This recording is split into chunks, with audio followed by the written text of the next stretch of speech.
नमस्कार।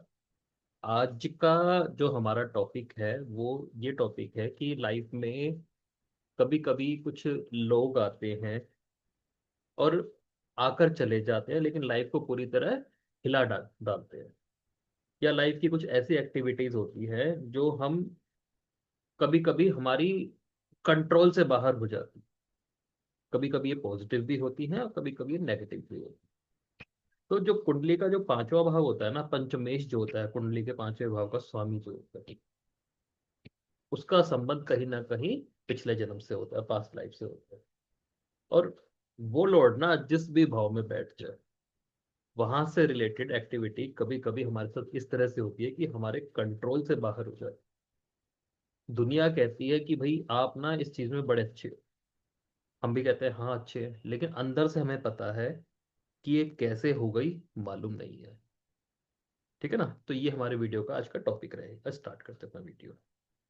देखिए सिंपल सा है वीडियो कि क्यों कुछ आदतें रोकना हमारे लिए सबसे कठिन हो जाता है। ज्योतिष में पांचवा भाव जो होता है ना, वो पूर्व पुण्य, पूर्व संस्कार और पूर्व जन्म की जो मेमोरी होती है, स्मृति होती है, उसका भाव कहा गया।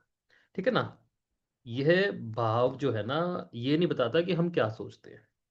ये बताता है कि क्या ऐसी एक चीज है जो हम स्वयं ही करने लग जाते हैं, ऑटोमेटेड सिस्टम में करना शुरू कर देते हैं।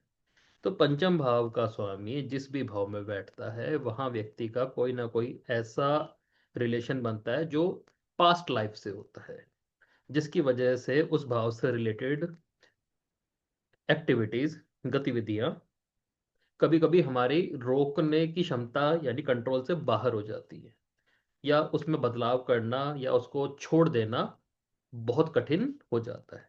जैसे कोई लत समझ लीजिए। और ये कठिनाई ना वर्तमान जीवन में कमजोरी नहीं होती, बल्कि उस गति का परिणाम है जो पिछले जन्म से बिना रुके चली आ रही है।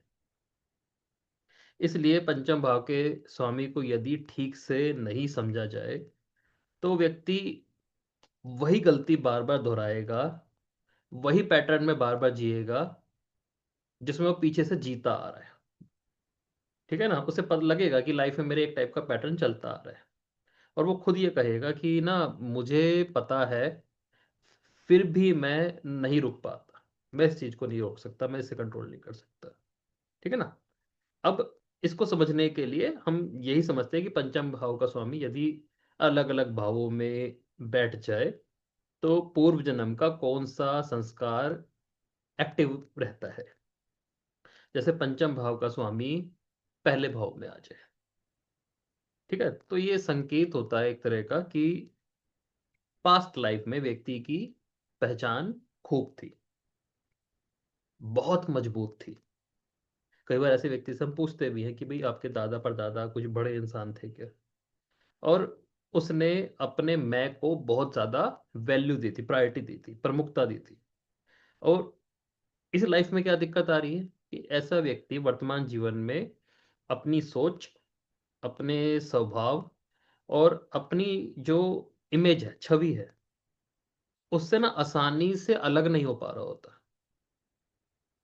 उसे पता है कि ये चीज दिक्कत दे रही है, और अपने आप को बदलना, चेंजेस लाना, अपनी पर्सनैलिटी में झुक जाना, खुद पर प्रश्न उठाना उसके लिए बहुत मुश्किल हो जाता है। और ये चीज ना अहंकार नहीं है, बल्कि उसकी पुरानी पहचान का बोझ है जो काम कर रहा है।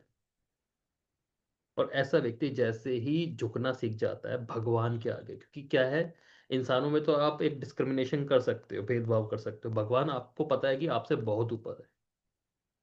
तो जैसे ही आप किसी हायर अथॉरिटी के सामने झुकना शुरू होते हो, तो जो आपका हायर सेल्फ है वो आपको क्लियर होने लगता है, और लाइफ में काफी चीजों में शांति मिल जाती है, वरना बड़ी सारी मुसीबतें देखने को आती है।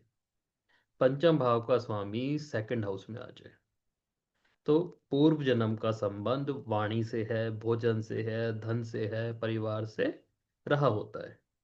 व्यक्ति की बोलने की आदतें, खाने की प्रवृत्ति, धन को लेकर जो सोच है, वो बहुत गहराई से जमी होती है।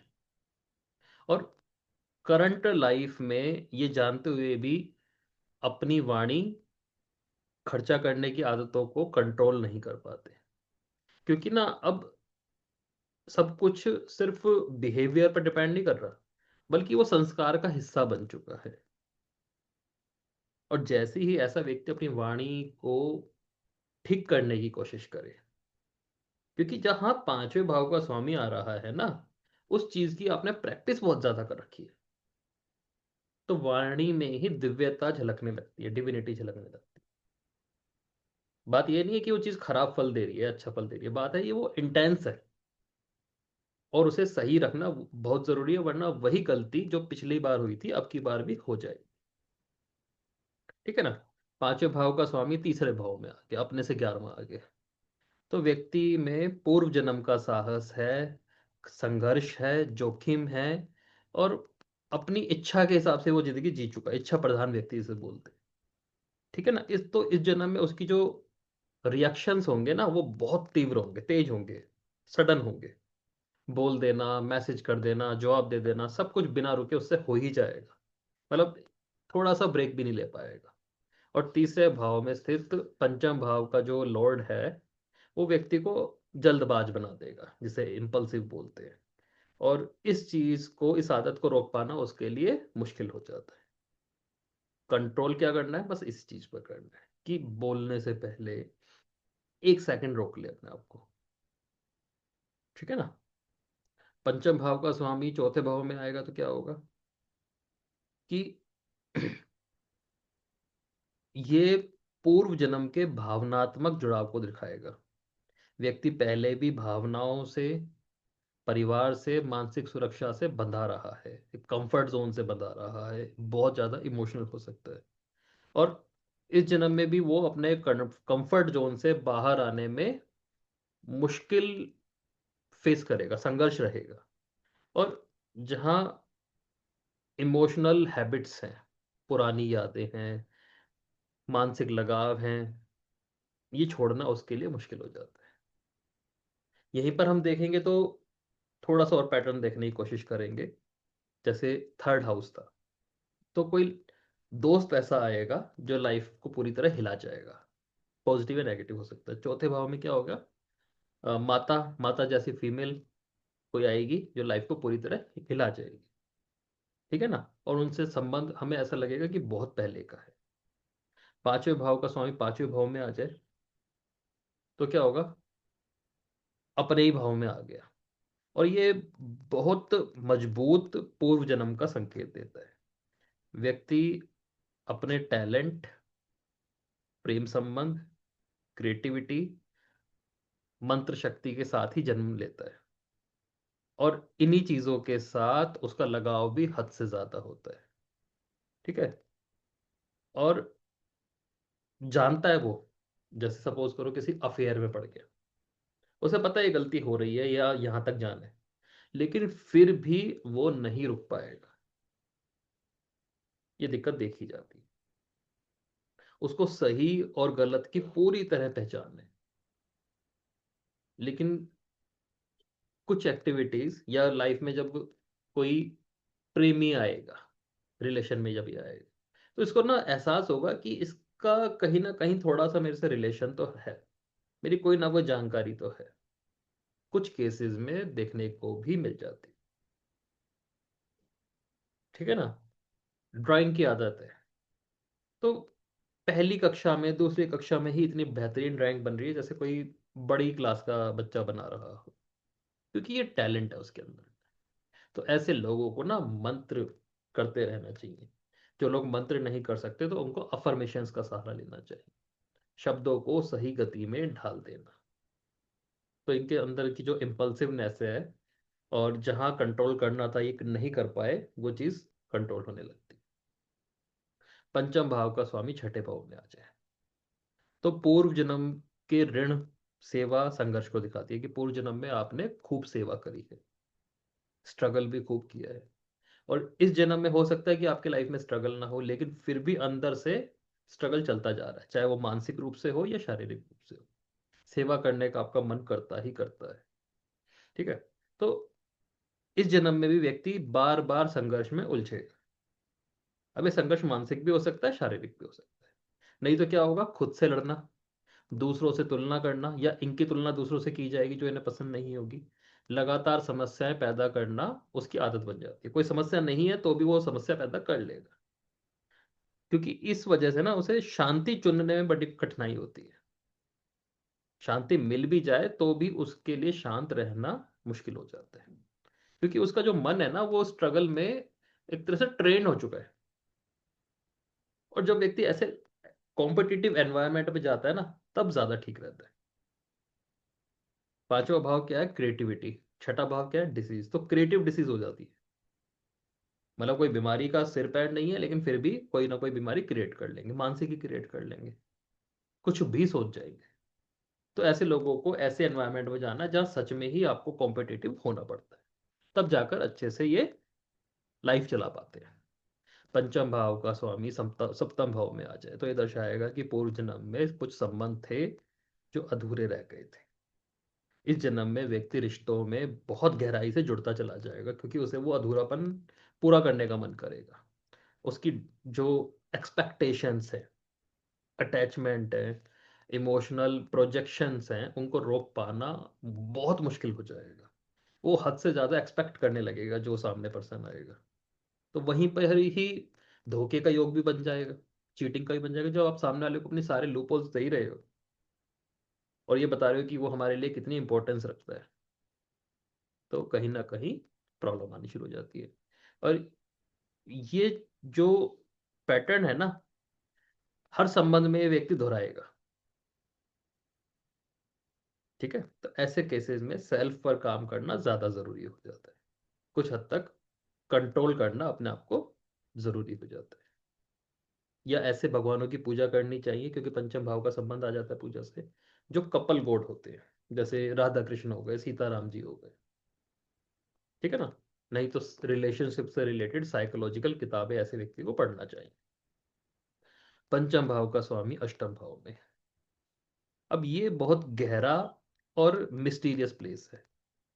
पूर्व जन्म में व्यक्ति ने गूढ़ विद्या, रहस्य, मिस्टिसिज्म, भय या ट्रॉमा के साथ जुड़ा जीवन जिया होगा। और इस जन्म में जो उसकी सच्चाई है ना, या जो उसकी सोच है, थॉट प्रोसेस जो है, क्योंकि पांचवा भाव थॉट प्रोसेस होता है, वो गहरा है बहुत ज्यादा। शायद उसमें डर भी हो सकता है, बहुत ज्यादा ऑब्सेशन भी हो सकता है।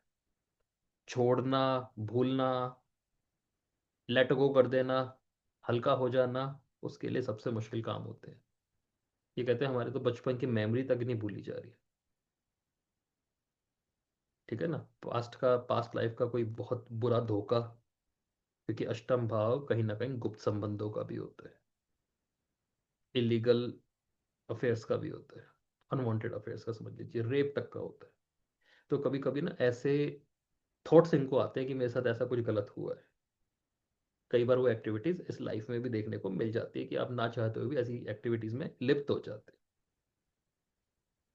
तो ऐसे व्यक्ति को जो साइकोलॉजी होती है या गूढ़ विद्याएं होती है सीखनी चाहिए, बढ़िया रहता है। मैं ये नहीं कह रहा कि उसका प्रोफेशन करो, लेकिन थोड़ा बहुत पढ़ते रहना चाहिए। मनोविज्ञान बढ़िया रहता है, क्योंकि चार भाव आगे हैं। अब पंचम भाव का स्वामी नवम भाव में आ जाए तो डेफिनेटली आपकी लाइफ में गुरु लोग आएंगे, टीचर्स आएंगे, किसी भी फॉर्म में आ सकते हैं, छोटे बड़े, बच्चे। और आपकी लाइफ को पूरी तरह उलट पलट जाएंगे, एक तरह से ट्रांसफॉर्म कर जाएंगे। पंचम का स्वामी छठे भाव में है, तो क्या होगा, कोई ऐसा व्यक्ति जो नौकरी में होगा या आपका बॉस होगा, वो आपकी लाइफ को ट्रांसफॉर्म कर जाएगा।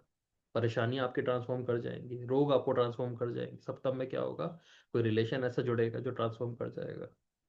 अष्टम में ससुराल भी हो गई, इनहेरिटेंस भी हो गई, कोई पुरानी प्रॉपर्टी पे आप गए, एकदम से आपको कुछ रियलाइज हो गया। नवम भाव में क्या हुआ कि कोई गुरु टाइप का इंसान ऐसा आ गया, पिता भी हो सकते, कोई लंबी यात्रा। लेकिन यहाँ पे पंचम भाव का कनेक्शन है, तो ये यात्रा कोई धार्मिक यात्रा होगी और आपकी लाइफ अचानक ट्रांसफॉर्म होने लगेगी। तो ये कॉम्बिनेशन दिखा रहा है कि पूर्व जन्म में जो हमारे गुरु है, धर्म है, जो हमारे बिलीफ सिस्टम है, वो बहुत मजबूत रहे हैं। हम अपने सिद्धांतों से, एथिक्स से और सोच से समझौता नहीं कर पाए। भले ही कितनी परिस्थितियां बदल जाए, ढीठ एक तरह से। तो ये समस्या अज्ञान नहीं है, लेकिन हमारे जो पुरानी आस्थाएं हैं ना, उनका बोझ बन गई है। और नई चीजें सीखने में हमें लगता है कि ये बेकार है। जो हमें ज्ञान आता है बस वही ठीक है, बाकी सब बेकार है। तो ऐसे लोगों को दूसरी बिलीफ सिस्टम्स, दूसरी सभ्यताएं, दूसरे धर्म, दूसरी कम्युनिटीज के रिचुअल्स, उनको थोड़ा समझना चाहिए, और फिर अपने जो सोच है उसके साथ इनको, उसका कंपैरिजन करना चाहिए, ताकि अमेंडमेंट होकर दोनों जुड़ सके। तब इनकी सोच में धीरे धीरे परिवर्तन आएगा, वरना यहाँ इस जन्म में भी वही गलती करेंगे जो पहले करते आ रहे हैं। पंचम भाव का स्वामी दशम भाव में आ जाए, तो पूर्व जन्म में व्यक्ति का जो जीवन था ना, वो कर्म और कार्य से जुड़ा रहा था, वो उसी तरफ अटका रहा था। और इस जन्म में भी उसके साथ एक दिक्कत होगी, वो कितना ही कोशिश कर ले, काम धंधे से अपने आप को अलग ही नहीं कर पा रहा। आराम करना, रुकना, या जीवन के और पक्ष जो होते हैं, एस्पेक्ट जो होते हैं, उनको वैल्यू देना उसके लिए कठिन हो जाता है। उसको लगता है कि जो मेरा प्रोफेशन है, जॉब है, बिजनेस है, जो भी है मेरा कर्म, वही सबसे बड़ा है। ठीक है ना। और वो कितना भी कोशिश कर ले, वो बार बार वहीं जाकर अटक जाता है। पांचवें भाव का स्वामी 11वें भाव में आ जाए, तो पूर्व जन्म की इच्छाएं हैं, अधूरे सपने हैं, इस तरफ संकेत दिख रहा है। तो व्यक्ति को हमेशा और चाहिए की भावना दिमाग में रहती है, मन में रहती है। तो मान सम्मान, नेटवर्क, पहचान, इन चीजों से दूरी बनाना उसके लिए मुश्किल हो जाता है। मतलब ऐसे व्यक्ति को क्या लगने लगता है कि थॉट प्रोसेस में क्या जाएगा, कि जो नेटवर्किंग होती है ना बड़े बड़े लोगों से, दोस्तों से, जो इमेज होती है, हर जगह यही काम करती है, बाकी किसी चीज की वैल्यू नहीं है। और ये चीज से वो दूरी नहीं बना पा रहा होता, वो ये नहीं समझ में आ रहा होता कि पहले अपना ही उत्थान जरूरी होता है। ठीक ठीक है ना। तो सेल्फ को पीछे रखता है, समाज को आगे रखता है, और ये इसके लिए गलत हो जाता है। सेल्फ को पहले रखना चाहिए। पांचवें भाव का स्वामी 12वें भाव में, ये पूर्व जन्म के त्याग, मोक्ष, आइसोलेशन समझ लीजिए, एकांत समझ लीजिए, पलायन समझ लीजिए, एक देश से दूसरे देश चले जाना, एक गांव से दूसरे देश गांव चले जाना, इस चीज का संकेत होता है। इस जन्म में क्या होगा, व्यक्ति की नींद, कल्पनाएं, अकेलापन, अपने आप को एस्केप करने की आदत हो सकती है। जब भी मुसीबत आएगी, कोई भी स्ट्रेस वाली बात आएगी, अपने आप को अकेला कर लेगा। ठीक है ना। इमेजिनेशन की दुनिया में कुछ ना कुछ करता रहेगा। प्रॉब्लम क्या आएगी, ऐसे लोगों को जब भी आप रियलिटी से सामना कराओगे ना, भाग जाएगा। ठीक है। इनके सामने रियल बातें करनी स्टार्ट करोगे ना, ये उठ के चला जाएगा। तो ना, व्यवहारिकता, प्रैक्टिकल लाइफ और रियलिटी, उससे डरता है ऐसा व्यक्ति। और बहुत जरूरी होता है, क्योंकि ये ना समझ ही नहीं पा रहा होता। जैसे पांचवा भाव क्या है, ख्वाब है, और 12वां भाव हाइट्स, ऊंचाई। तो ऐसा व्यक्ति ना हर वक्त हवा में रहेगा, जिसकी वजह से अपनी पॉकेट का इनको ध्यान नहीं रहता। लग्जरी की जो परिभाषा है वो इनके लिए बहुत अलग होती है। वो परिभाषा भी कई बार इस तरह से बन जाती है कि जो बेसिक्स हैं वो भी लग्जरी वाले रहने चाहिए। तो अगर किसी बड़े खानदान में पैदा हुआ पड़ा है, तो चीज़ें चल जाएंगी। लेकिन अगर यही किसी बेसिक व्यक्ति के लिए कॉम्बिनेशन बन जाए, तो वो ना काफी धक्के खाकर, मतलब 40 साल की एज के बाद जाकर उसको समझ में आता है कि दुनियादारी ऐसे चलती है, जैसे मैं सोचता था वैसे नहीं चलती। तो इस चीज पर उन्हें ध्यान देना पड़ता है। ठीक है ना। तो निष्कर्ष ये है कि पंचम भाव का स्वामी जिस भी भाव में बैठ जाता है, वहां व्यक्ति का संघर्ष जो है, वो वर्तमान जीवन का नहीं है, बल्कि पूर्व जन्म के संस्कारों का होता है। और ऐसी आदतों को दबाने की बजाय, मतलब दबाया तो जा सकता ही है, उन्हें समझना और हायर लेवल पर उनका प्रयोग कर लेना। प्रयोग का मतलब ये है कि उस चीज में आप हार भी नहीं सकते। जैसे मैंने कॉम्बिनेशन बताया, पांचवें भाव का स्वामी 12वें भाव। असली में लग्जरी क्या होती है, राजापन क्या होता है, वो यही जानते हैं। लेकिन पहले बेस तो अपना ठीक कर लेना, तब उस चीज का ये मजा ले। ठीक है ना। तो जहां पंचम भाव का स्वामी है वहां आदत नहीं संस्कार काम करता है, और संस्कारों को तोड़ा नहीं जाता, उन्हें समझा जाता है और समझ कर फिर बदला जाता है। धन्यवाद।